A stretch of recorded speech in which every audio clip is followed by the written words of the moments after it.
бул жерден биз көтөрүп аткан резолюция жеке менчик окуу жайларын кыскартыш керек деген резолюция менен чыгып атабыз. Биз кыскартыш керек деп атабыз, мына оппоненттерибиз кыскартыш керек деп атат да. Жеке менчик окуу жайлары деген бул эмне? Биринчиден биз баарыбызга эле маалым менчиктин ар кандай түрлөрү бар да. Бул жеке менчик, мамлекеттик менчик жана муниципалдык менчик да. Жеке менчик окуу жайлары бул баштапкы колледждер, жогорку окуу жайлары өз алдынча ишин алып барып аткан окуу жайларды айтып атабыз да. Эмне үчүн биз жеке менчик окуу жайларын кыскартыш керек деп атабыз? Анткени бизде толгон токой сапаты жок жогорку окуу жайлардын аябай саны көп болуп кетти да. Алардын ичинде жеке менчик окуу жайлары. Мисалы биздин мамлекетибизде 31 мамлекеттик окуу жай болсо, ошонун ичинде 21 жеке менчик окуу жай бар экен да. Бирок мисалга алсак, ошол эле Кантты алалы. Мына жакында баарыңыздарга белгилүү болду, баягы Келдибековдун аялы ачкан медициналык вуз. Алардын биринчи эле алгачкы эле максаты бул киреше табуу да, пайда табуу. Ал эптеп эле баягы дипломду берип эле ал жактагы биздин окуп аткан жарандарыбыздын ошол алып аткан билими, ошол дипломуна татыктуу эмеспи? Аларга баары бир. Анткени алардын биринчи максаты бул пайда табуу да. Ошон үчүн мына ушул сыяктуу окуу жайларды биз кыскартып салышыбыз керек да. Болгону баягы сапаты дипломуна туура келген, мисалы Манас университети болобу, ошол сыяктуу эле баягы Аутса болобу, Америка ошол университет болобу, ошол сыяктуу жогорку окуу жайларын калтырып, баягы сапатына дипломуна туура келген. Калган эч кандай баягы сапаты жок, жөн гана баягы санын көбөйтүп аткан окуу жайларын биз кыскартышыбыз керек да. Бул биринчиден. Экинчиден, ушул жогорку окуу жайлардын арасында мисалы идеологиялык жактан алалы да.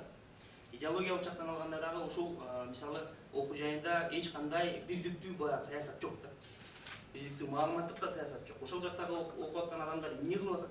Алар окуу менен алек болбой эле мисалы өз убактын ошол эле баягы радикалдуу уюмдарга болобу, криминалдык жактарга болобу, башка жактарга да агылып кетиши мүмкүн да. Анткени алар окуу менен алек эмес. Ошон үчүн биз ушуларды кыскартып туруп, баягы катуу көзөмөл алып туруп, окуп аткан студент баягы окуу менен алектениш керек да.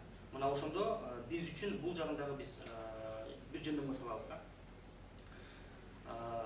Саны бар, сапаты жок. Саны бар, сапаты жок. Ошол эле учурда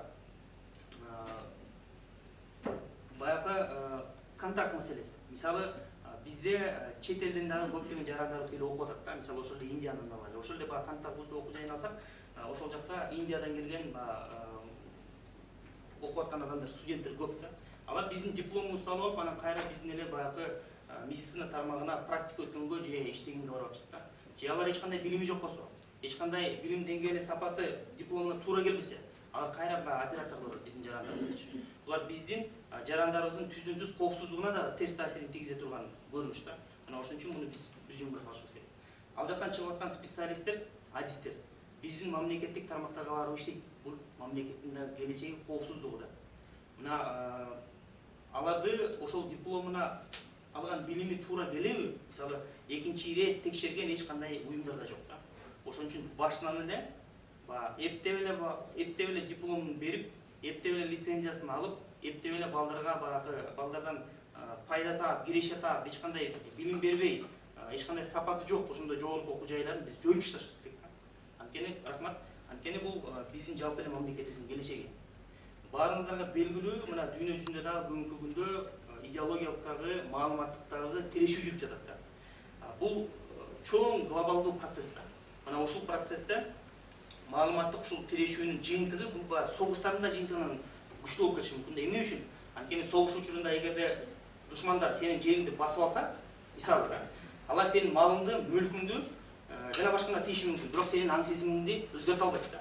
Ушундай ар кандай мындай сомнительный бир окуу жайлар чыгып аткан баягы эч кандай сапаты жок. Булар кандай саясатын жүргүзүп атат? Мүмкүн биздин балдарыбызды мисал катары айтып кетейин да. Эртеңки күнү 10 жылдан кийин Кыргызстан Кытайга кошулуп кетиш керек деген дагы саясатын жүргүзүп атабы? Аны биз айта албайбыз да.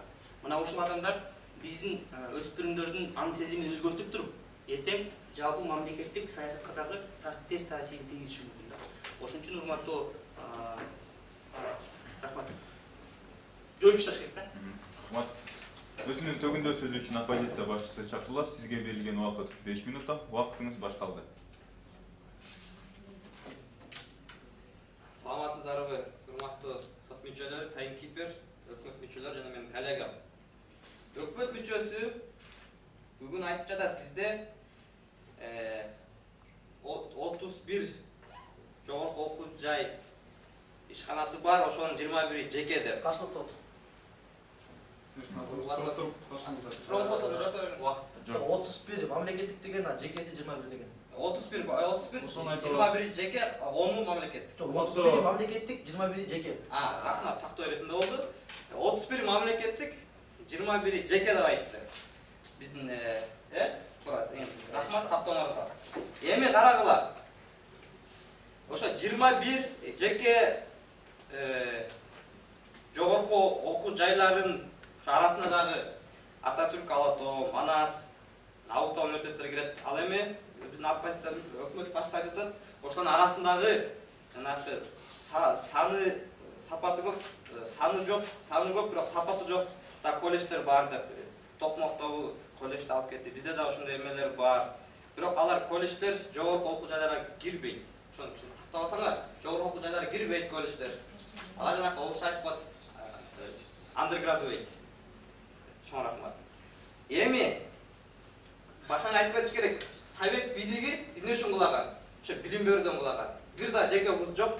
Бүт мамлекеттик идеологиясы менен баарын бирдей адам кылабыз деп, адамдарды өзүнүн өнүгүүсүнө, илимий жактан өнүгүүсүнө, өзүнүн изденүүсүнө, маданият жактан, творческий жактан өнүктүрүш үчүн ошо адамды басып атып, биздин мамлекетке момча миң юрист керек, момча миң баланча керек деп баарын пландап атып, адамдын өнүгүүсүнө бөгөт коюп, ушундан болгон да. Ошол эле мисалы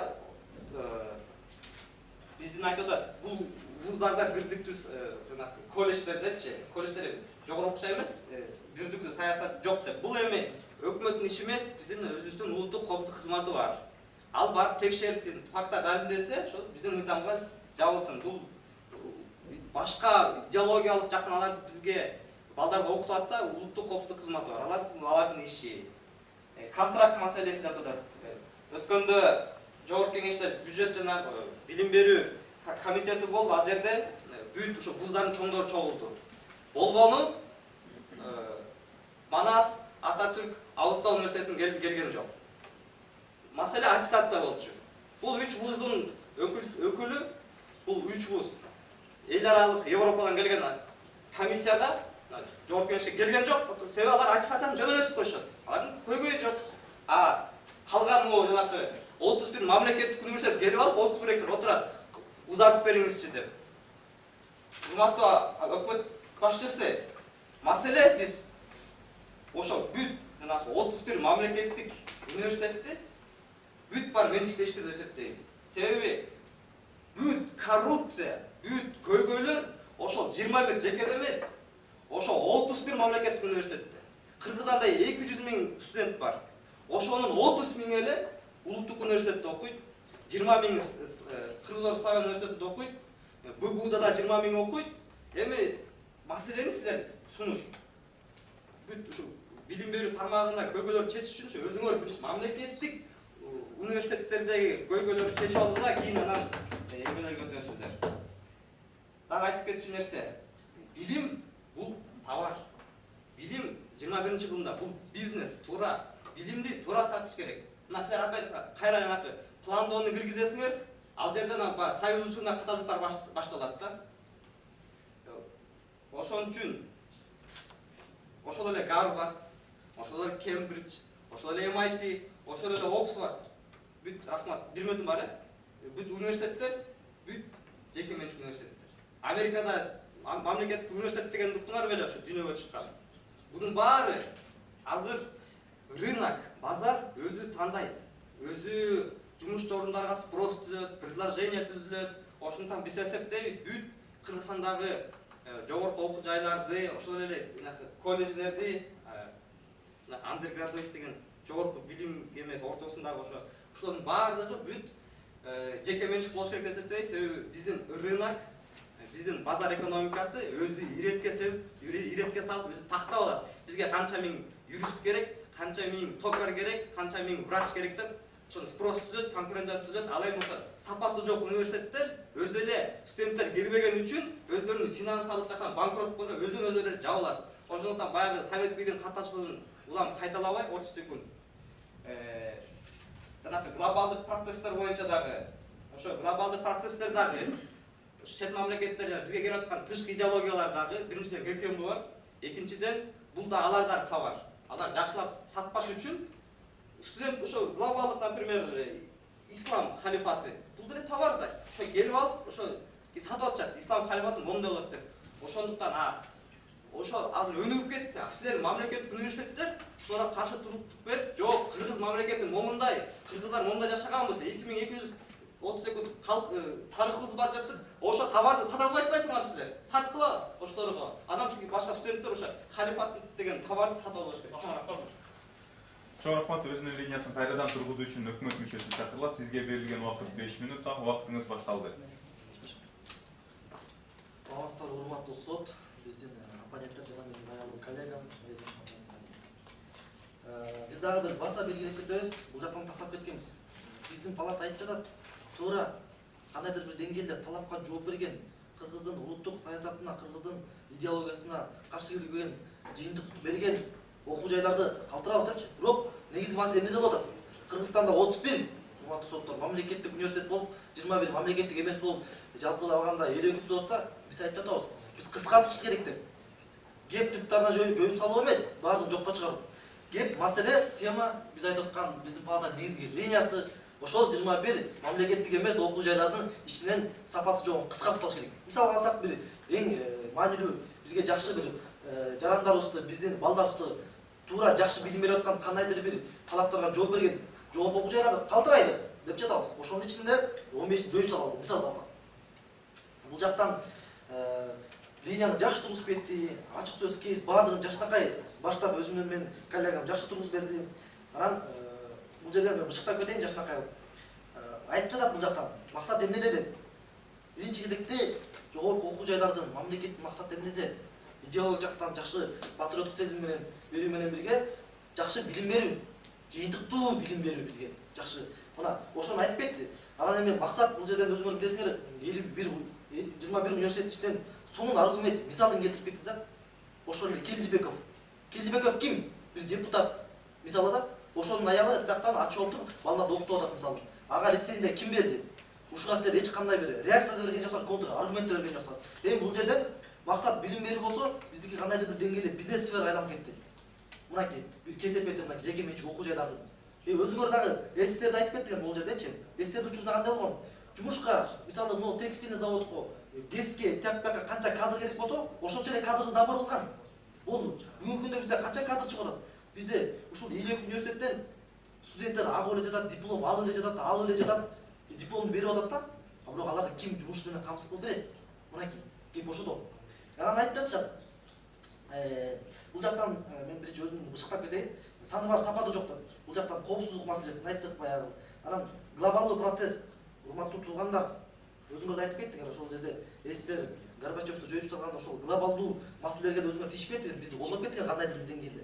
Бүгүнкү күндө чоң державалардын ортосунда согуш болуп атат. Согуштун жаңыча түрү пайда болуп атат. Маалыматтык согуш. Так белгилеп кетти. Акылlı алган, эсте алган жарагы, мен бышкап кетем жана манкуртизм сыяктуу да. Эгерде биздин балдарды, биздин келечектин акылын эсине алып, вербовать деп коюп, башкача бир нукка буруп, башкача тарбиялап салса, алар робот сыяктуу бир программировано, алар деген өз мекенине да каршы чыгышы мүмкүн. Ошол эле бир мисал алсак, бул жерде жанагы өз булар да айтып кетти жанагындай халифат тиги бул, ошол эле терроризм деген мисалы террор, жардыруунун жыйынтыктары келишин. Бунун баары эмнеде? Бунун баары ошолорду идеологик жактан бурмалап, мынакей башка жакка буруп атканын бул кесепети. Ошол жерден ар бир мамлекет, чоң державалар өзүңөр билесиңер, азыр идеологик жактан бекемдеп, армиясын күчтөп, идеология негизги бөгөт коет да. Мына ошол жерлерден биз бардык нерселер окуудан башталат. Мен айтып кетпедим, улуу адамдын айткандары бар. Ата-анашыңды жеңиң келсе дейт, алардын балдарын тарбиялайт. Мына жакшы сөз бар да. Мынакей, эми биз өзүбүздүн балдарыбызды жакшы тарбиялап, өзүбүз жакшы билим бериш керек да. Кеп мамлекеттик эмес, жол болсо ошол мамлекеттик эмес, жеке менчик университеттерди көбөйтүүдө эмес. Кеп бул мамлекеттин ошол туура башкара албай жаткандыгына кеп силер жана коррупция болуп айтып кеттиңер да, мен уже коррупцияга тийиштирип айтып атам да. Эгерде мынакей силер албайсыңар, биз бийлик эртең жакшынакай мамлекет куруп коррупцияга жооптуу системалык реформа кылып алсак, бардык мамлекеттер 100% мамлекеттик университет болуп калган күндө деле эгерде система тууру болсо, биз толуккандуу жакшынакай билим берип алабыз. Мисал катары айтып кеттим. Эми айдыңга өтөйүн. Окуу жайлар боюнча айтып атат. Бул кейстен совсем эле чыгып кетти. То есть кейс түшүнө албай калдыбы? Бул дегенде биз жалпы айтып атабыз. Баштапкы окуу билим берүүсү, ошол эле жордодон кийинки биз жалпы окуу системасына айтып атабыз. Анан бул жерден келип туура эмес алуу чектөө коюп кетти. Биз ошого таң калып калдык да, ушуга баса белгилеп коюңуздар. СССР боюнча алып кетти. СССР боюнча.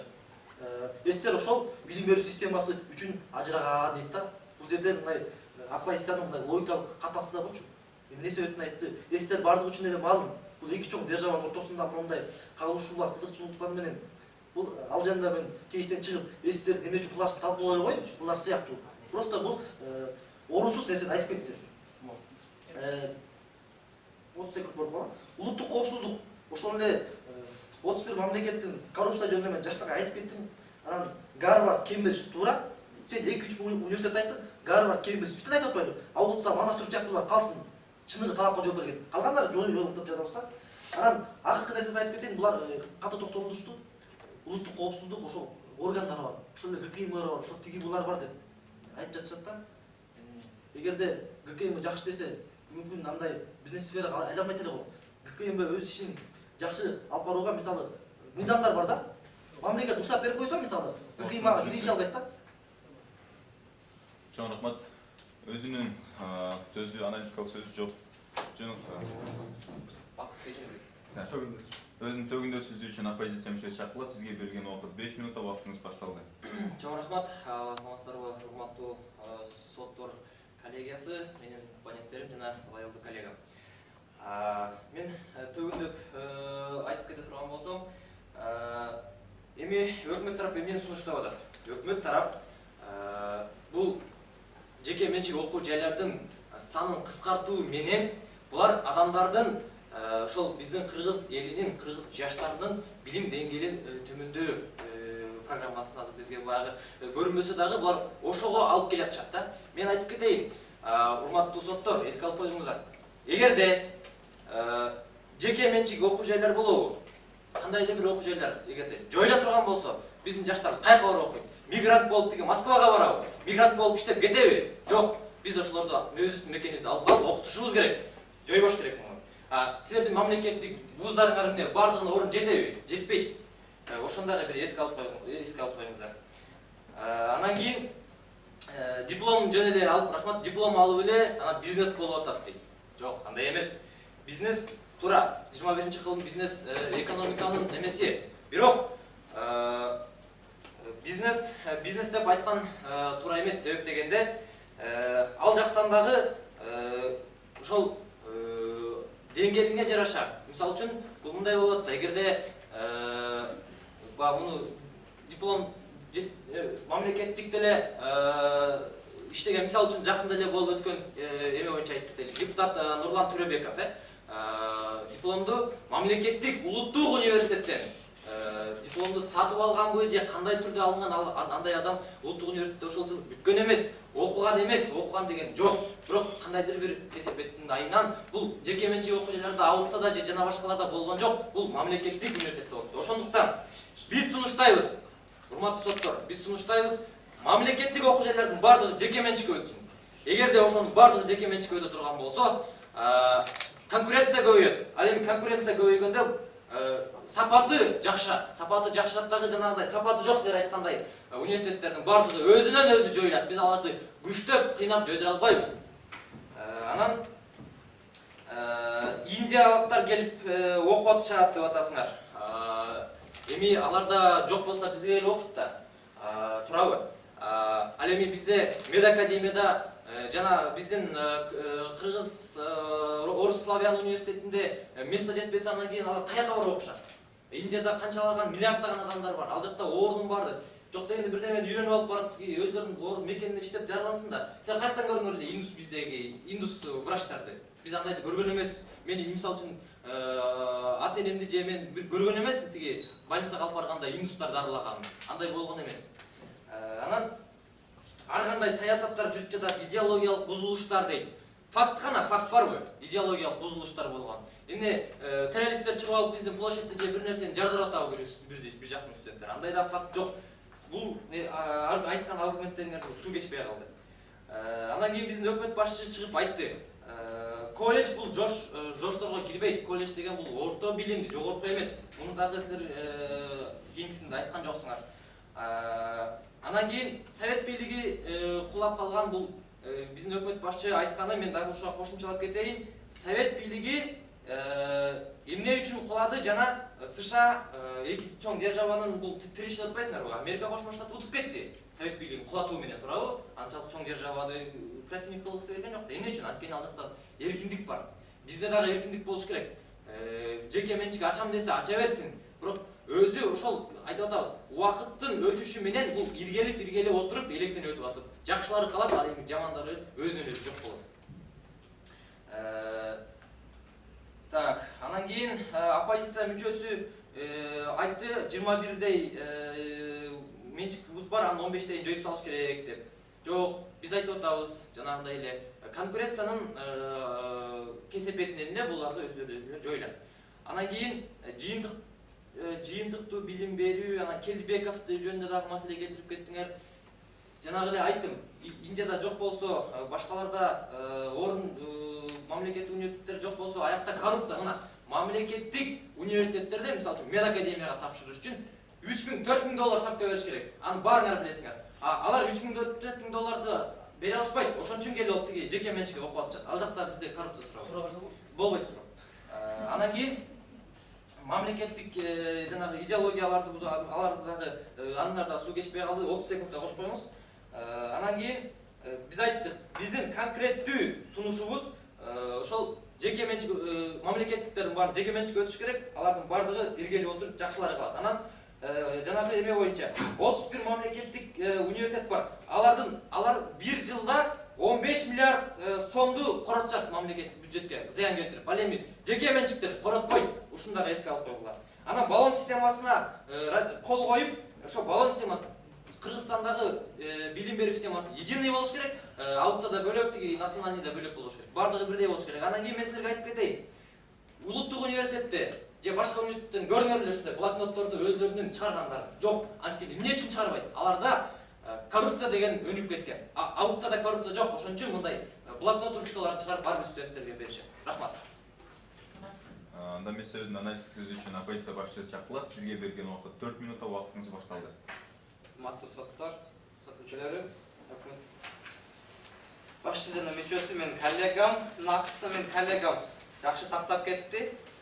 Бир анча башында кичине ребатыл кылып койсом, өзүңөр көрүп ребатыл уруксат берилбейт. Топакта берилбейби? Чакта берилди эле. Өкмөт болсоңуз берилет. Сиздер анализ көтсөм анда. Анализ көтсөм, эми өкмөттүн резолюциясы азыркы заманга туура келбейт, дал келбейт. Аны биз тактап кетти. Эң биринчи эле өкмөт мүчөсү сунуш киргизип атат. Жанагы бул вуздарда бирдиктүү саясат жок, ар кандай идеологиялык жактан бизге чоң коркунуч туудурат, сапаты жок. Анан ошо алардан чала бүткөн студенттер бизге келип медиктер иштеп, анан операция жасап, биздин кыргыз элине зыян тийгизет, жана башка. Эми бул болгон 2 аргумент айтылды өкмөт тарабынан. Биз аны бүт өзүбүздүн контраргументтерибиз менен талкаладык. Себеби биз баса белгилеп кеттик. Эгерде жеке менчик окуу жайларда кыргыз мамлекетинин коопсуздугуна каршы иштер жүрүп жатса, ага биздин укук коргоо органдары бар. Алар сот түрүндө далилдеп, фактылап, анан жаап койсо болот. Силер андай факт билбейт экенсиңер, андай факт бар. Андай факт каякта болгонун айтып берейинби силерге? бул жаңы идея болуп калышы мүмкүн, Шуну айтпай койгон, рахмат. Коррупция жөнүндө айтты. Айтты экенмин. Коррупция жөнүндө айтышты. Мына биздин өкмөт мүчөсү мен дагы айттым. Мамлекеттик университеттерде накта коррупция. 15 миллиард акчаны, мына 15 миллиард акчаны ошо 31 вуз, 15 миллиард акчаны коротушат, кана сапат, кана күчтүү кадрлар, кана Кыргызстанды көтөргөн кадрлар. Бүт Кыргызстанды көтөргөн кадрлар мына жаш, алда жаңы жооп кеткен, айтпай коеюн. Ошондо мына коррупция боюнча да айтып кетти ошо. Националдык университеттерде жанагы коррупция ошактарда көйгөй ошактарда проблема деп. Мына ошо Националдык мамлекеттик университетинде ичинде ачылган ислам факультетинде жабылып өткөн укук коргондору менен кармалып. Жеке менчикте эмес, мамлекеттикте. Биз баса белгилеп кеттик. Оппозиция. Билим бул товардыр. Билим 21-кылымда, ааламдашууда бул бизнес. Билим бул бизнес. Бул үчүн күрөшүш керек. Ал эми студенттер биз айтып кеттик. Бизнес болгону бул рахмат, бул биздин эмелер. Университеттин сатуучулары, алардын жанагы сатып алуучулар, билимди сатып алыш керек студенттер. Тиги болсо, университет болсо бул бизнес. Ошондуктан силер жакшы бизнес кылыш керек. Мамлекет көрсөттү, жакшы бизнес кыла албайт экен, жакшы маркетинг кыла албайт экен, жакшы билимди сата албайт экен. Бүт жеке менчиктер, дүйнөлүк Гарвард, башка университеттер айтып келбедикпи? Жалгыз гана эркиндик бергенде, бүт биздин мамлекеттик вуздарды менчиктештиргенде гана өзүбүздүн биздин базар экономикабыз өзүбүз айтып кеттик, регуляция кылат, өзү конкрет түрдө баарын тактап алат. Силер ушуну такыр айткан жоксуңар. Биз бүт силердин аргументтериңерге контраргумент бердик. Ал эми биздин 2 аргументибиз саксыланып калып калды. Ошондон биз уктук деп эсептейбиз. Чоң рахмат. Өзүнүн анализ түзүү үчүн өкмөт башчысы чакырылат. Сизге берилген убакыт 5 минут, биринчи мүнөттө дебатка болгонсуңуз. Саламатсыздар, урматтуу дайрылуу дебаттын катышуучулары. Бул жерден акыркы оппозиция мүчөсүнүн сөзү тууралуу кичине дебат өтүп кетейин. Урматтуу сот, эске алып койсоңуздар, дебат бул жөн гана оюңа келгенде эле сүйлөп берүү эмес. Бул өзүнүн ниети бар, эрежеси бар, оюн, туурабы? Бул жерден баягы оппозициясынын мүчөсү чыгып алып, толугу менен өзүнүн сөзүн ребат кылып туруп алды да. Оюндун эрежеси боюнча бул чыгып алып бизге анализ жасаш керек болчу. Толугу менен оюндун шарттары тууралуу, идеяларын кабылышуулары кайсы жерде болду? Мына эч кандай анализ болгон жок, толугу менен ребат болду да. Мына ошону эске алып кетсеңиз. Анан мен кыскача анализ кылып кетейин. Мына бул оюнда негизги идеялардын тирешүүсү кайсыл жерде болду? Оппозициянын негизги линиясы эле баягы силер эркиндикти чектеп атасыңар. Силер жаңы замандын өнүгүүсүнө өөлгө түзгөн эркиндикти чектеп атасыңар деген гана логиканын айланасында болду да. Бирок биз өкмөт жеке менчик окуу жайларын жоюп таштайбыз деген сөз болгон жок бул жерде. Урматтуу оппозиция мүчөлөрү. Ошолордун арасында саны бар, сапаты жок, сапаты туура келбеген окуу жайларын жоюп ташташ керек деп атат. Манас болобу, Ауытса болобу, же дайыр башка окуу жайларын кыскартыш керек деп эч ким сүйлөгөн жок бул жерде. Туура эркиндик бул өнүгүүгө өөлгө түзүп берет. Анан бул жерден эркиндик, демократия бул башалагандык эмес, урматтуу туугандар. Бизде туура эмес түшүнүп алышат да. Демократия деген бул мыйзам чегиндеги эркиндик. Мына ошону эске алып алсак керек.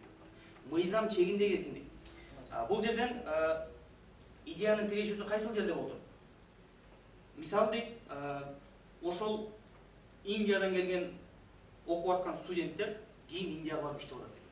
Эми байлангандар кыргыз эли Байыртадан айкөлөндү болуп келет. Айырмасы кандай? Ал киши барып алып биздин жарандарыбызды өлтүрөбү, же барып алып Индияга барып Индиянын жарандарын өлтүрөбү? Алардын эгерде билим деңгээли, сапаты туура келбесе, андайды такыр диплом бербеш керек ага. Мына бул жерден толугу менен булардын аргументи дагы суу кечкен жок да. Ошон үчүн урматтуу сот, эске алып кетсеңиздер, биздин линиябыз толугу менен түзүлдү. Башынан бекемдеп кетишти, бышыктап кетишти. Мына ошонун айланасында баягы кулатканга аракеттеништи, бирок эч кандай аргументтер суу кечпей калды да. Анан бул жерден менчи оппозиция мүчөлөрүнүн да күнөөсү жок. Булар баягы линияны, теманы туура эмес түшүнүп алып эле баягы ошонун айланасында ойноп башташты да. Ошон үчүн менимче бул жерден толугу менен силерге картина ясна деген сыяктуу элечи. Анан жеке окуу жайларын кыскартыш керек деп биздин түзүлгөн линиябыз мына эмгиче турат. Аргументтер менен бышыкталды. Менимче бул жерден эркин парламентарийлер да күбө болуп атат, башка адамдар да күбө болуп атат. Биздин жеңишибиз баарыңыздарга эле мындай ачык, айкын, маалым. Ошон үчүн бул жерден ребатл кылып, же дагы башкага деле качети жок. Рахмат. Рахмат. Дебаттын салты боюнча эки тарап кол алыш койсуңуздар. Ал эми чечимди сөз сүйлөшүп алып анан сиздерди чакырабыз. Сұрақтарыңыздар. Ойын абдан қызықты болды достар. Бұл жақта біраз емес өте тартыстық шамында. Бұл жаққа берелді, тияққа берелді. Коллегиялды шешім шығара албай қойдық. Ошондон өз-өзүнчө чыгарымына тура келди. Ойындын жалпы жүрүшү боюнча баардыгыбыз айтып кетели. Өкмөт тараптан эки тараптан тең жакшы жерлер бар, жаман тараптар болду да. Бизде да ошон үчүн біраз соттор арасы кагылыш болду. Өкмөт тарап өзүнүн аргументтерин алып келип атканда тема силерге 1 жума 2 жума менен берилген. Фактылар, далилдер, сандар канчалык көп болсо өзүңүздөрдүн позицияңар ошончолук жакшы болмок. Жана оппозиция тарапка дагы ошол эле айтабыз. Бул жакта жөн эле фактыңар жок деп айтып койбостон, сиздер өзүңөрдүн фактыңарды, далилдериңерди, сандарды алып келиш керек болчу. Могу маалымат булактарын алып келсеңер, бизге дагы ишенимдүүрөөк болот. Анткени дебаттын шарты ошондой.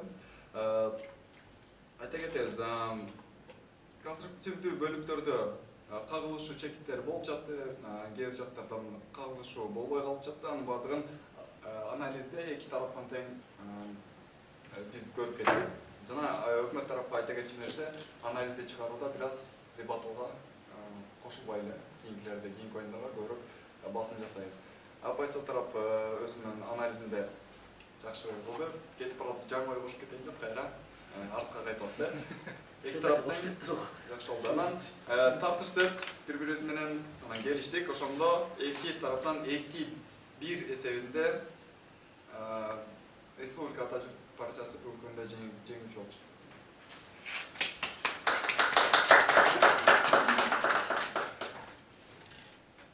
Балдар.